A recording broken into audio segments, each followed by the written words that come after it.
Justing di sa neto makibalita makialam matuto at magdesisyon. Tama magdesisyon ang tama Skip the scroll and stream at every 36 news stream. Kasama si Justin di sa neto makibalita makialam matuto at magdesisyon na tama.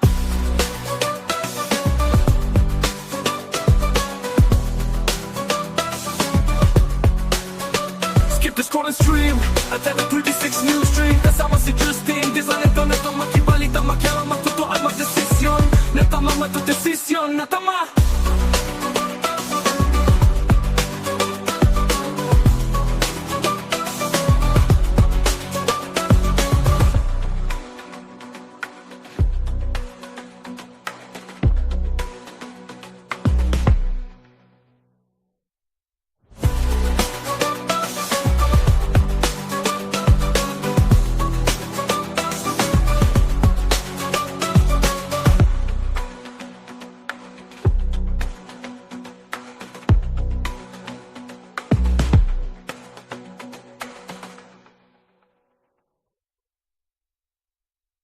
Balitang makatotoanan, balitang mapagkakatiwalaan, balitang may paggagamitan. Skip the scroll and stream at every 36 news stream. Kasama si Justin di sa neto makibalita makialam matuto at magdesisyon. Tama magdesisyon ang tama Skip the scroll and stream at every 36 news stream. Kasama si Justin di sa neto makibalita makialam matuto at magdesisyon na tama.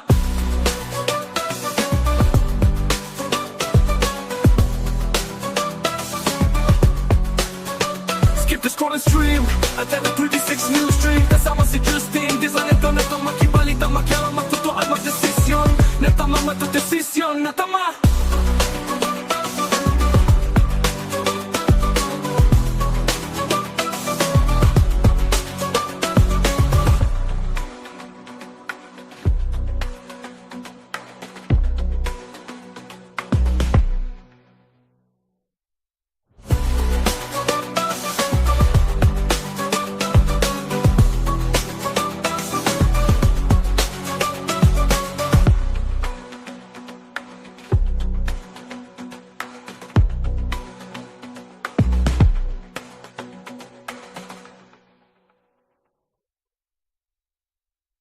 Balitang makatotoanan, balitang mapagkakatiwalaan, balitang may paggagamitan. Skip the scroll and stream at every 36 news stream. Kasama si Justin di sa neto makibalita makialam matuto at magdesisyon. Tama magdesisyon ang tama Skip the scroll and stream at every 36 news stream. Kasama si Justin di sa neto makibalita makialam matuto at magdesisyon na tama.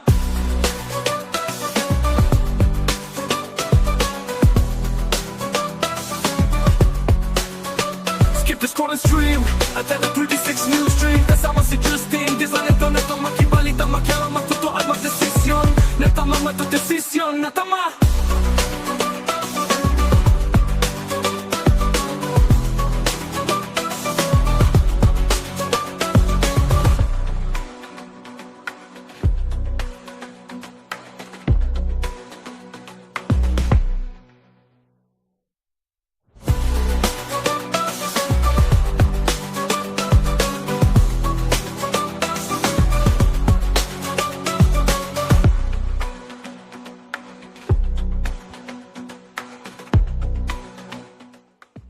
Isang magandang umaga ho mga kabalen at welcome sa inyong paboritong programa tuwing alas 10 ng umaga. Ito po ang CLTV 36 News Stream. Mapagkakatiwalaan, balitang may paggagamitan. Skip the scroll and stream at every 36 news stream. Nakuli yung pasok nung rapper ko. Ayan, isang magandang umaga. Good morning po. Justin Dizon po maghahatid sa inyo ng balita at impormasyong makatotohanan.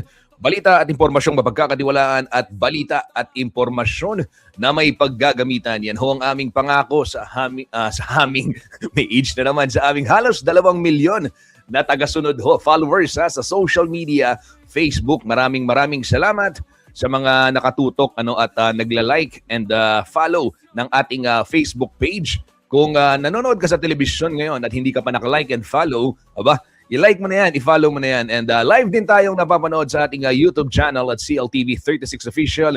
Kaya naman, mag-subscribe na rin kayo mga kabalen sa atin hong YouTube channel para tuloy-tuloy ang ating balitaan at marami tayong mga bagong content ngayon, exciting. Kagabi, napanood ko yung Spotlight with JM De Jesus dyan sa may Midnight Sun Cafe sa Lazatin Boulevard kung saan masarap yung kanilang iced Americano. Ayan. At bisita niya si Asheng, may mga live audience din na nanood at masaya pala yung kakwentuhan mo rin yung live audience, di ba? So, asahan ho ninyo, marami pa kaming mga sorpresa para sa inyo at kami mismo yung pupunta para makisaya dyan ho sa inyong mga kaganapan.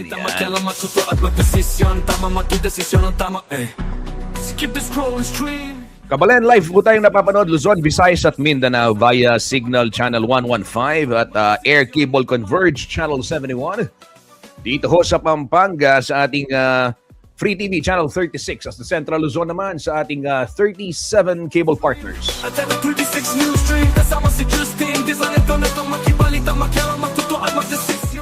Maya-maya po makakausap natin ang kapitan ng Barangay Bulaon, Siyudad San Fernando, Pampanga para hubigyan tayo ng update. Si Cap Laverny, kaugnay ho nitong pagkakasunog ng 3 jeep dyan ho sa Barangay Bulaon at huli ho sa CCTV footage yung insidente na naibalita na natin nung unang mangyari ito. At ito nga, nakakuha tayo. Pakita ko na.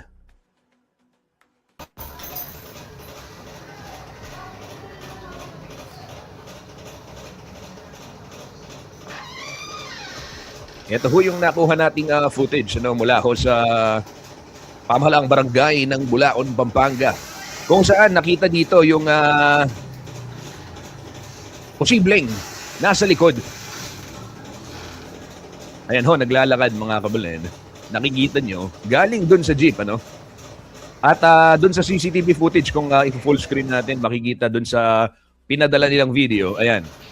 Lunes, alas 3:38 ng madaling araw nangyari itong insidente. So mamaya palalimin natin yung usapan, makakasama natin si Cap Laverny para bigyan tayo ng update at iba pang impormasyon kaugnay nitong nangyaring insidente. Kalunos-lunos yung mga jeepney driver na umaasa rin sa kanilang kabuhayan siyempre sa pamamasada. Alamin natin kung ano na yung inabot ng investigasyon. Ayan yung tumatawid. Ayan mga kabalen at tapos pumasok. Sige ho, at sa puntong ito, makibalita muna tayo sa ating mga kaibigan sa DOST Pag-asa. Para alamin naman natin kung ano yung magiging taya ng panahon. At sige, ito muna. Panoorin muna natin. Narito si Aldzar Aurelio ng DOST Pag-asa para ihatid sa atin itong latest kaugnay ng ating panahon.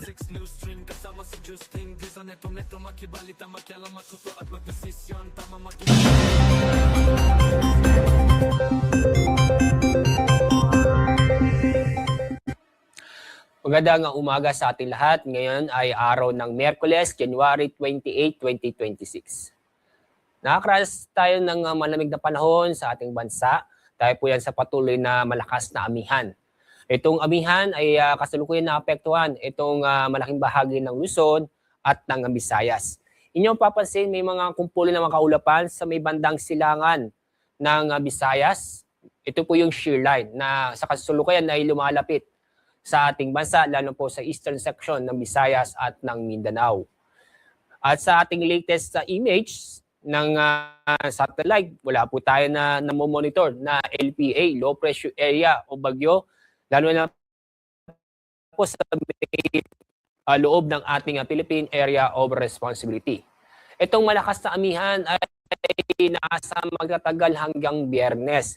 Pero pagdating ng weekend, inaasahang bahagyang hihina ang amihan. At sa lagay ng ating panahon ngayong araw, inaasahan ng maulap ang kalangitan at may kasamang mahihinang pag-ulan. Sa Cordillera, Cagayan Valley, kasama na rin ang lalawigan ng Aurora at Quezon. Samantala, ang lalabing bahagi ng Luzon kasama Metro Manila ay magiging o makaranas ng bahagyang maulap hanggang sa maulap ang kalangitan. At ibig sabihin nito ay masisilayan po natin si Haring Araw. Pero may tsansa pa rin po ng mga isolated na mahihinang pag-ulan.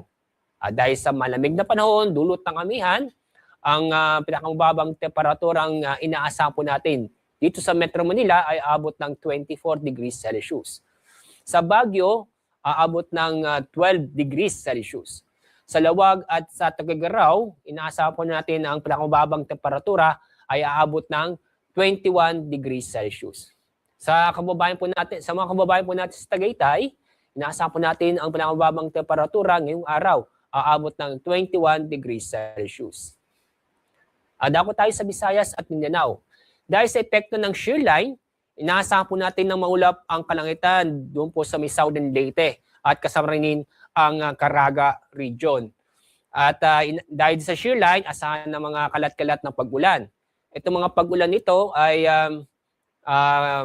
posibilidad na may katamtaman hanggang sa kuminsan ay may malalakas na pag-ulan.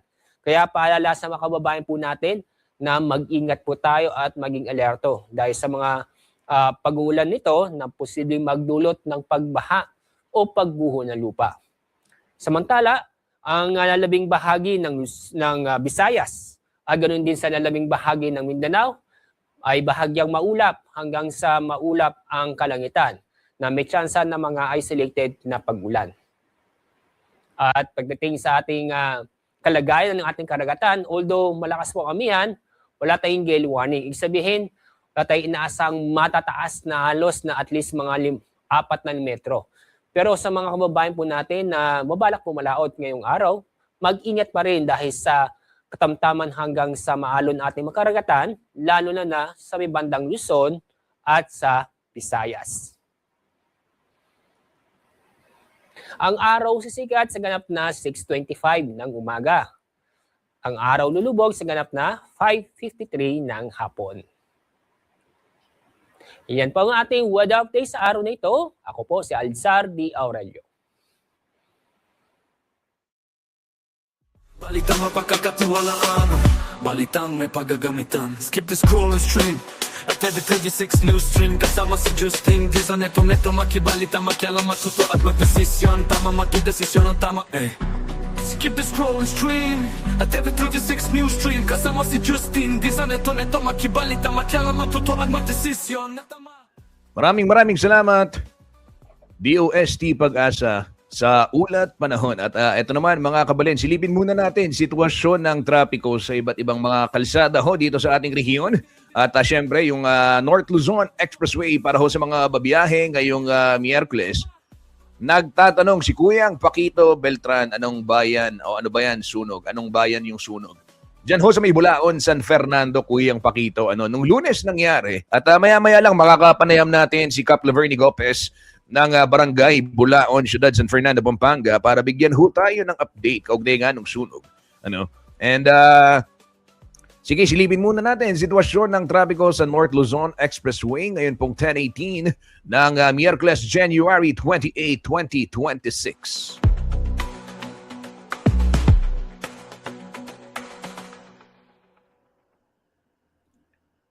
Ito mga kabalen, yung mga babiyahe dyan sa may Balintawak Toll Plaza going south o yung going to Metro Manila, ayan, pinipihit pa ng NLEX yung kanilang footage, ay may bahagyang pila doon sa Balintawak going Metro Manila approaching Skyway. Pero yung patungo ng syudad nung norte, going to San Fernando, going to Bulacan and other parts of Central and North Luzon,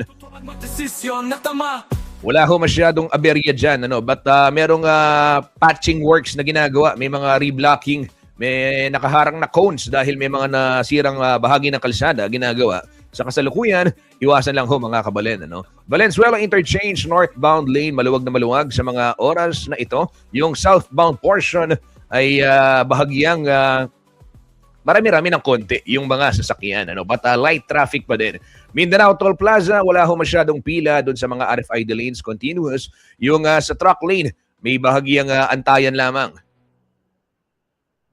Dito naman sa may area ng May Kawayan, Bulacan, magkabilang linya ng North Luzon Expressway, fast moving po yung mga sasakyan. Same scenario sa may Bukawi Toll Plaza ay maluwag din ang sitwasyon. Ganyan din sa may syudad ng San Fernando, Pampanga. Though mas makapal than the usual itong volume ng mga northbound vehicles, Balitang makatotohanan. ay light traffic pa din sa may syudad ng San Fernando, Pampanga portion dito pong ating North Luzon Expressway. And paglabas mo ng syudad San Fernando, ito naman yung aasahan mo siyempre kung ikaw ay bumabiyahe. Narito ang latest situation ng mga kakalsadahan sa kabisera ho ng Pampanga, San Fernando. Makibalita, makialam, matuto at magdesisyon na tama.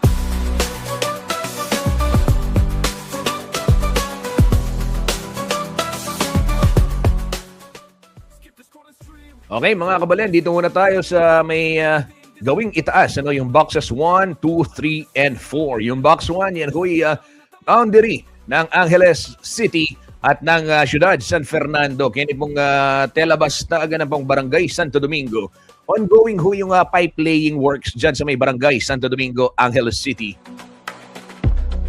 Kaya na lang merong bottleneck doon sa area ng rotonda sa may Santo Domingo.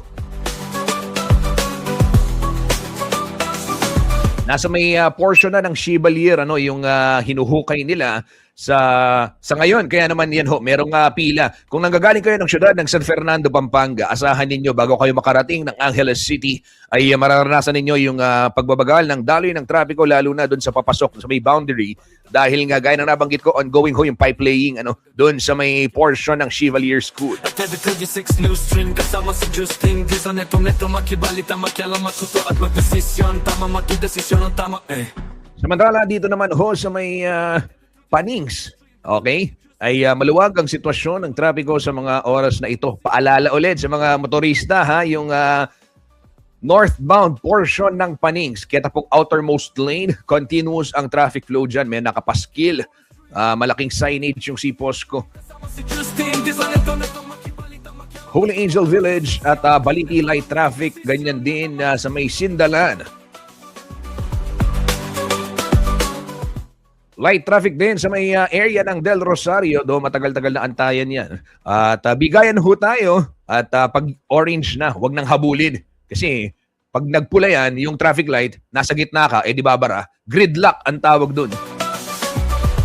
Okay, pagdating naman ng sakop, maimpis, light traffic din sa mga oras na ito. Same scenario dyan sa may portion going to Lazatin Boulevard.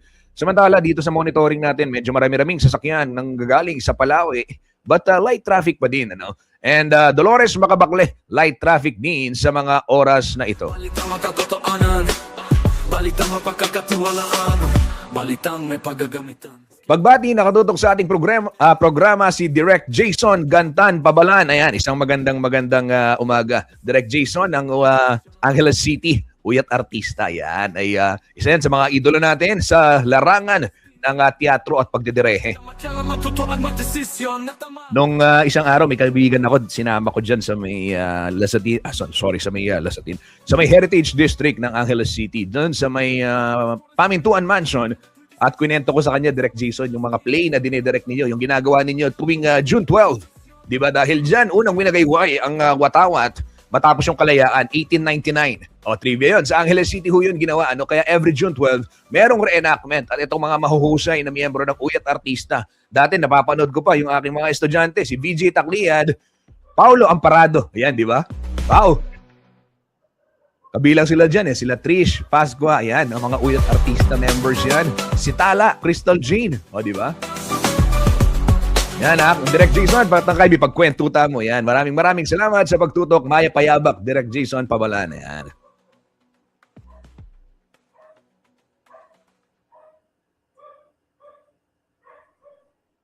Balitang makatotohanan. Balitang mapagkakatiwalaan.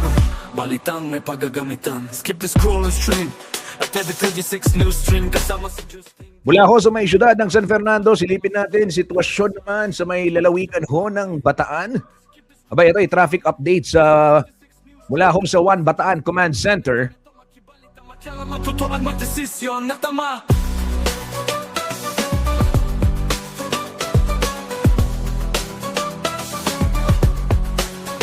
Skip the scroll and stream. At every 36 news stream kasama si Justin. Di sa neto makibalita.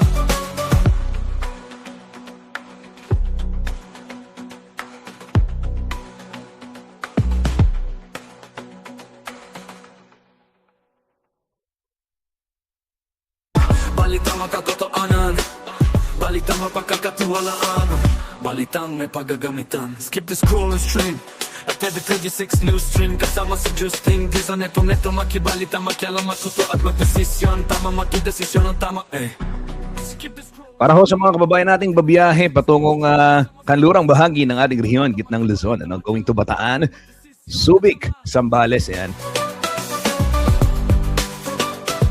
Ito ho yung aasahan naman ninyong senaryo. Maluwag ho yung sitwasyon sa mga kalsada dyan sa may Bataan. Dyan sa may Balaanga, antayan lang, wala masyadong traffic. Hermosa southbound, light traffic din, yung going to SC Tex. Ayan. Dyan sa may Suwal, light traffic din. Abukay, maluwag na maluwag din ang sitwasyon. Paalala,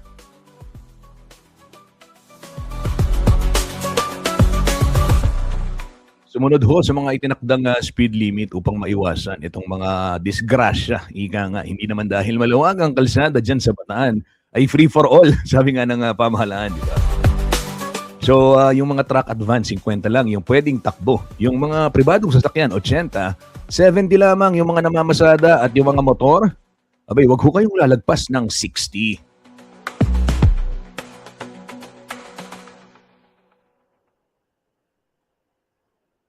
Balitang makatotohanan, balitang mapagkakatiwalaan, balitang may paggagamitan. Skip the scroll and stream at every 36 news stream. Kasama si Justin Dizon, neto makibalita, makialam, matuto at magdesisyon. Tama, magdesisyon ang tama, Skip the scroll and stream at every 36 news stream. Kasama si Justin Dizon, neto makibalita, makialam, matuto at magdesisyon na tama.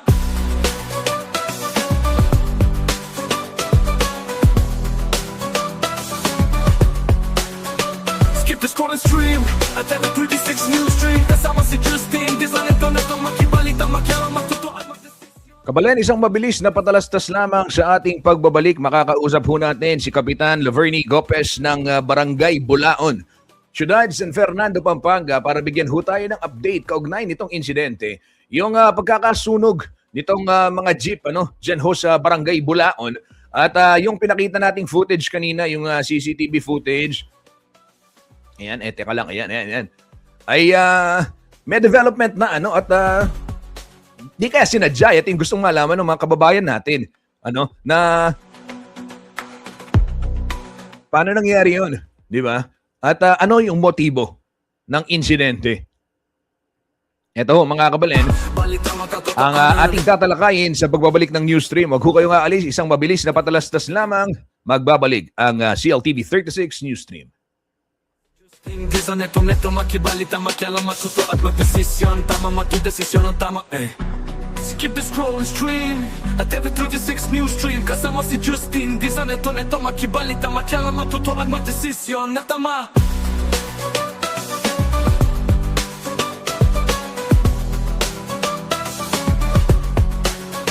Skip the scroll and stream at every 36 news stream. Kasama si Justin Dizon, neto makibalita, makialam, matuto at magdesisyon na tama, magdesisyon na tama.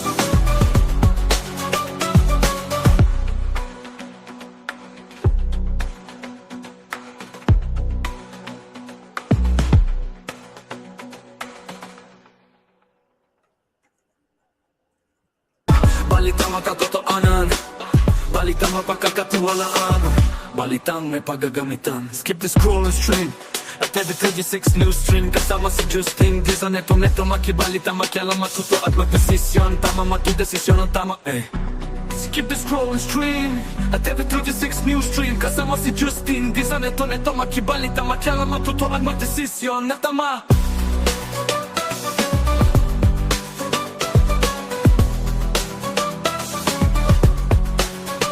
Skip the scroll and stream at every 36 news stream. Kasama si Justin Dizon, neto makibalita, makialam, matuto at magdesisyon na tama, magdesisyon na tama.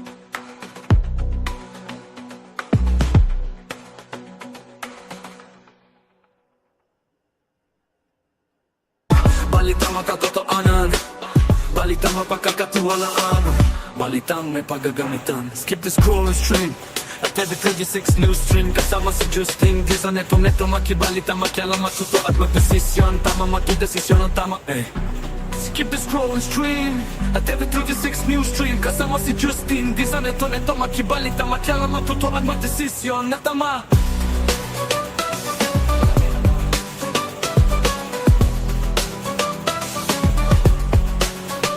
Skip the scroll and stream at every 36 news stream. Kasama si Justin Di sa neto makibalita, makialam, matuto at magdesisyon na tama, magdesisyon na tama.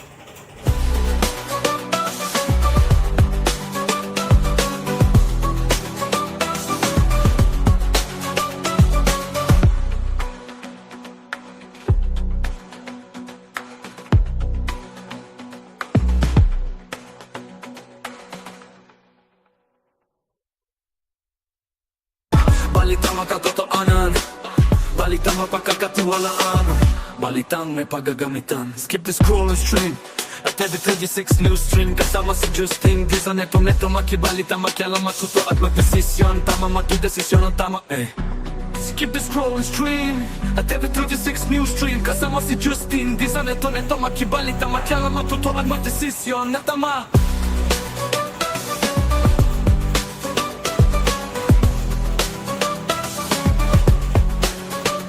The scroll and stream at every 36 news stream. Kasama si Justin Di sa neto makibalita, makialam, matuto at magdesisyon na tama, magdesisyon na tama.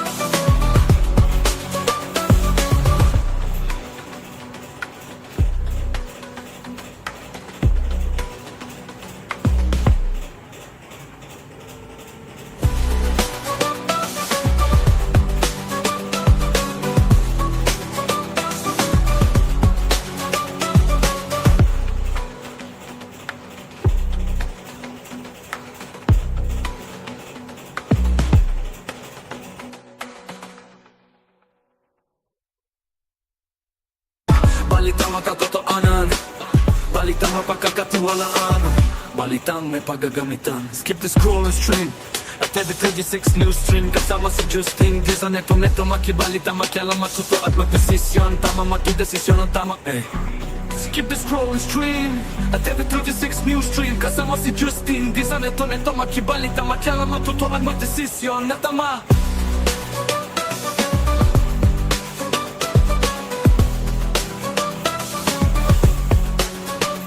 The scroll and stream at every 36 news stream. Kasama si Justin Di sa neto makibalita, makialam, matuto at magdesisyon na tama, magdesisyon na tama.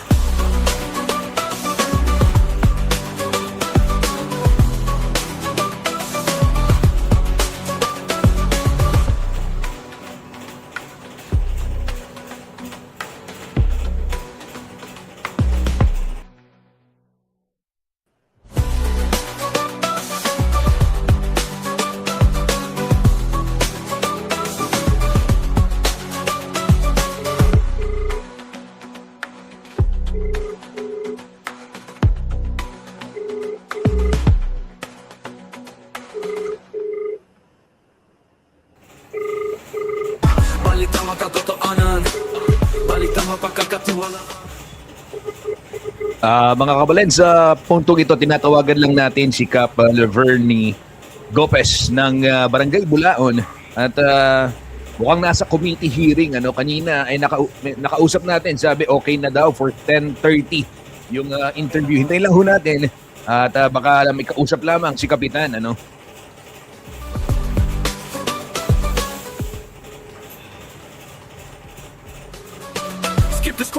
Wala, hindi pa nagpipick up. Sige. Nagpasan natin tong item na to. Maya-maya, hintayin natin si Kapitan. Jake, sige, game tayo, Jake.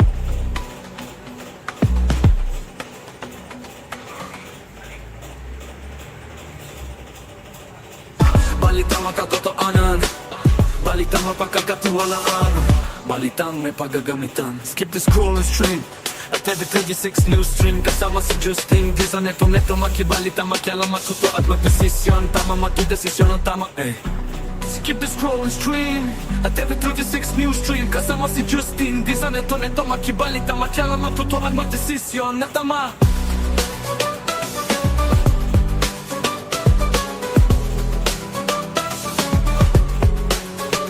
Skip the scroll and stream at every 36 news stream. Kasama si Justin Dizon, neto makibalita, makialam, matuto at magdesisyon na tama, matudesisyon na tama.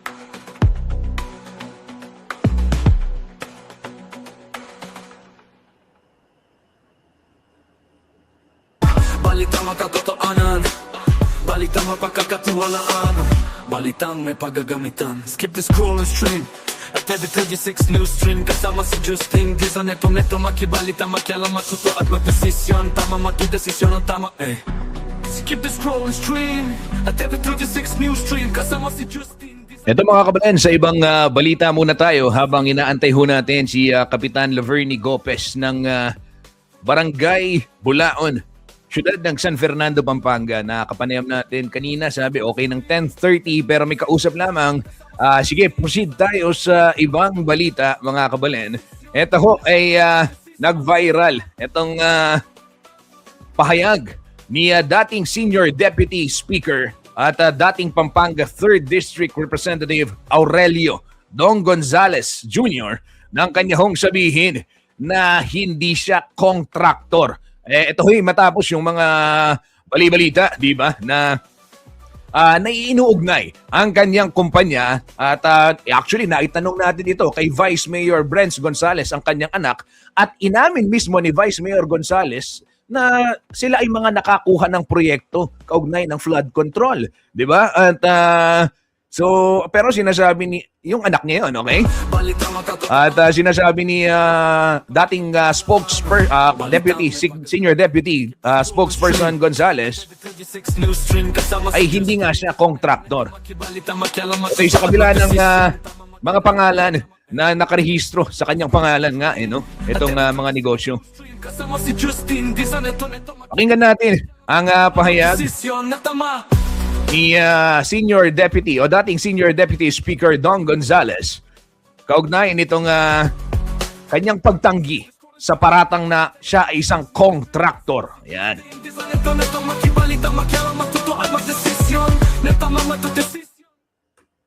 I am not contractor. I am a congressman. From 2007 to 2013, 2013 to 2010 to 2013, and re-elected 2016 up to June 30, 2025. Up to now, I am not a contractor. Yes, I am not a contractor. I am a congressman. From 2007 to 2013, 2013 to 2010 to 2013, and re-elected 2016 up to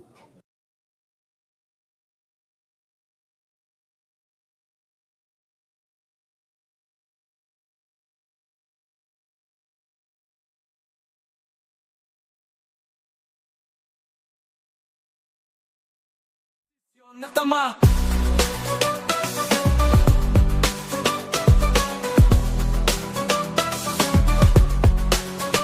Kabalen, sorry, putulin ko lamang at yan, narinig natin yung pahayag ni dating Congressman Dong Gonzales doon sa interview.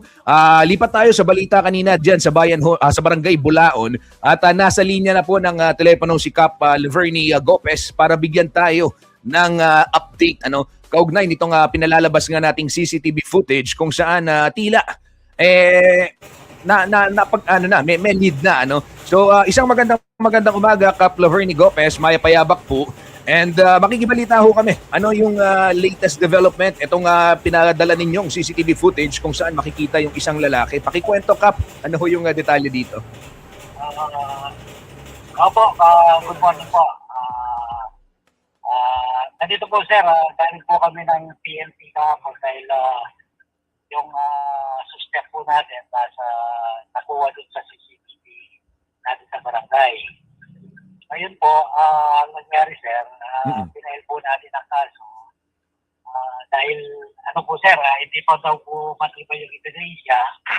Kaya naano muna po sa physical yung suspect po natin. Opo.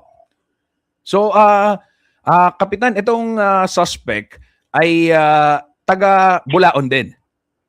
Opo, sir, Bulaon din po. At dito ho sa batay doon sa inyong pag-iimbestiga dito sa CCTV, ano yung nakita niyo yung footage, nangyari to alas 3 ng madaling araw, tama ho ba? Opo, alas 3 po. 3:38 po ng madaling araw. Siya po yung nakita natin doon sa CCTV. Siya po yung lumabas doon, galing po doon sa bago sunog.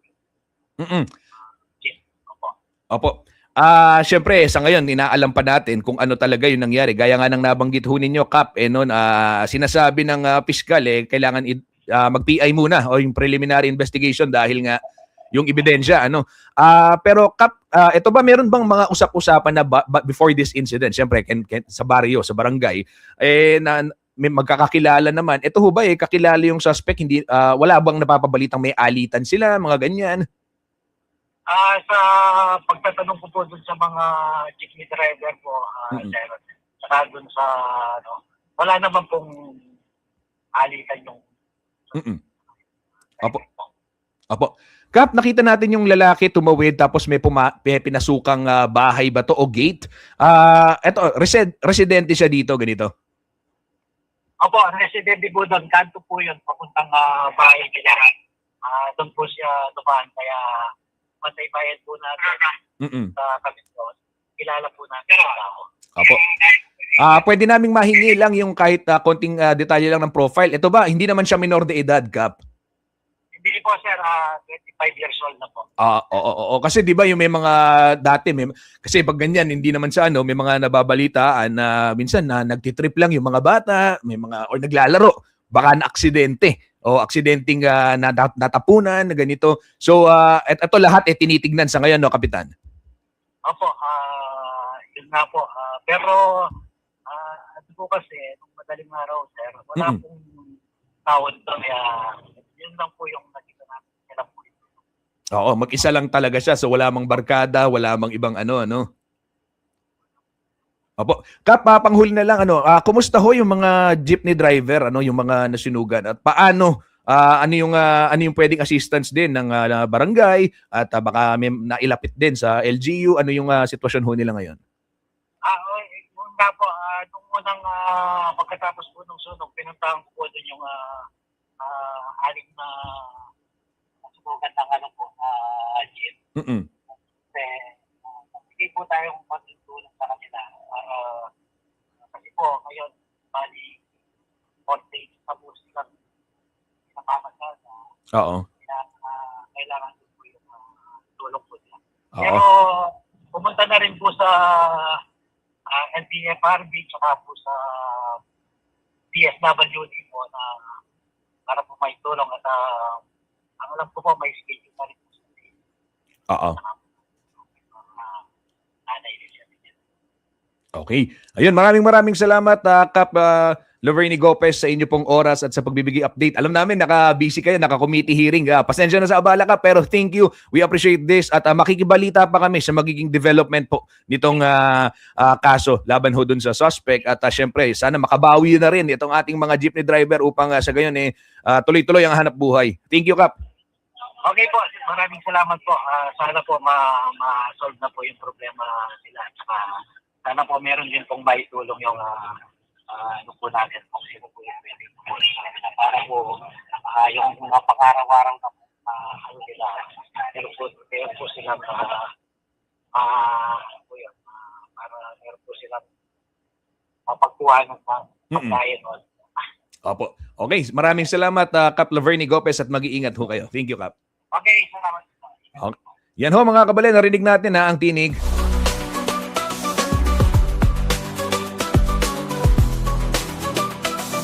ni Kapitan Laverny Gopez at ito nga so malinaw, ito yung ating nakuha mula sa ating interview. Wrap up ko lang mga kabalen. Yung suspect na nakita dito sa CCTV footage, di umano, suspect sa pagsusunog ng jeep, ay isang 25 years old na lalaki, residente nitong Barangay Bulaon. At initially, doon sa pagtatanong natin kay Kapitan na nakausap niya rin yung mga jeepney driver, nakausap din natin ng ating news team, wala naman daw alam na alitan.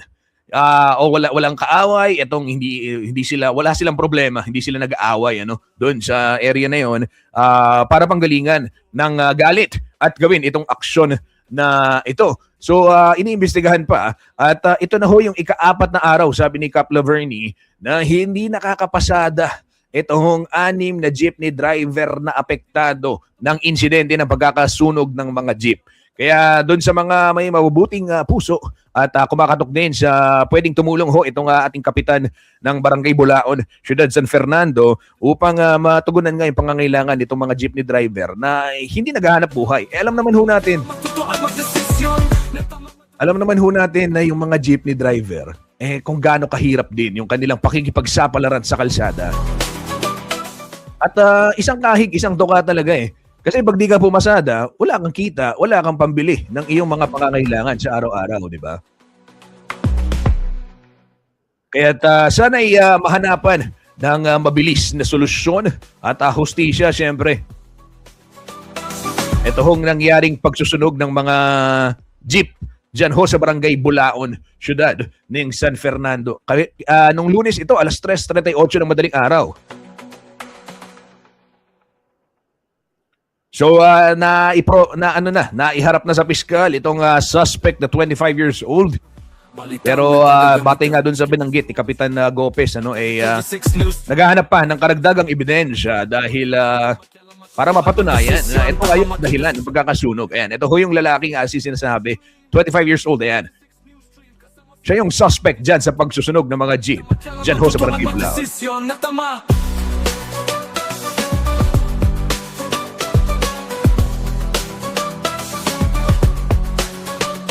The scroll and stream at the 36 news stream. Kasama si Justin. Di sa neto makibalita, makialam, matutuan, magdesisyon. Netama matudesisyon. Sige ho, bago tayo magtapos, tuloy ko lang yung balita kanina kay Congressman o dating Congressman Aurelio Dong Gonzales, kaugnay nitong kanyang plano naman para sa susunod na halalan. Natanong din siya baka siya ba ipoporma para kumandidato bilang gobernador ng lalawigan ng Pampanga. Ito ho yung pahayag ni dating Senior Deputy Speaker Dong Gonzales kaugnay ng plano niya sa politika. Regarding sa politika, bakit madaming mo nagsasabi na meron ka pa daw ninanais na mas mataas na posisyon or posisyon sa probinsya? Totoo po ba yan? Ano ba? May election ba? Hindi, wala. May election ba? 2020, sabi ko nga sa inyo 2025, June 30, 2025. Alam mo, ganito yan. In 2007, naging congressman ako. Ang dami kong kaibigan. May huminging covered court sa Kaingin, Masantol. Binigyan ko. Okay? Number 2, may humingi sa San Jose, San Simon ng covered court. Binigyan ko. May humingi ng covered court sa Sampalok, Apalit. Binigyan ko. May humingi ng covered court sa Santo Tomas, sa Gomez, binigyan ko. Okay? In 2nd District, kaibigan ko si Among Ed, pinsan ko yan. Di ba? Siya ang kura paro ko doon. Sabi niya, Isan, pwede mo ba akong bigyan ng covered court dito? Dito sa Guagua? Ano yung sa San Juan Nepo? I gave one covered court in San Juan Nepo. Binigay ko. Okay? Sa 2nd District, San Nicolas, pumunta yung mga principal sa akin, Sir, pwede ba kaming humingi ng covered court sa inyo? Of course! Binigyan ko ng covered court. First district, second district, third district, fourth district, binigyan ko lahat ng proyekto, pero hindi ako tumakbo ng gobernador. Pero pinag-initan nila ako, pinagtulong-tulungan nila ako. Natalo ako ng 2013. Di ba? Sinasabi nila, tatakbo na naman ako ulit ng governor ng 2016. Tumakbo ako ng governor. Ngayon, 2025, tatakbo daw ako ng governor. Hindi mo na ako sasabihin. Hindi. Sabi ko nga sa inyo, June 30, 2025. Dapat, akala ko dire-diretso na yung aking pag-break. I just help my family, tulungan ko si Congresswoman Maika, tulungan ko si Vice Mayor Benz, tulungan ko si Board Member Maymay Mercado Gonzales, sa kanila. Ako, andito lang ako, coach na lang ako eh. Nag-advise na lang ako eh. Minsan, hindi ko yan ine-entertain na tatakbo daw akong governor eh. Alam mo, mahirap magsalita. Pero to tell you my friend, alam mo, naging senior deputy speaker na po ako. Number 2 in Congress. Alam niyo yung ibig sabihin. Maraming salamat.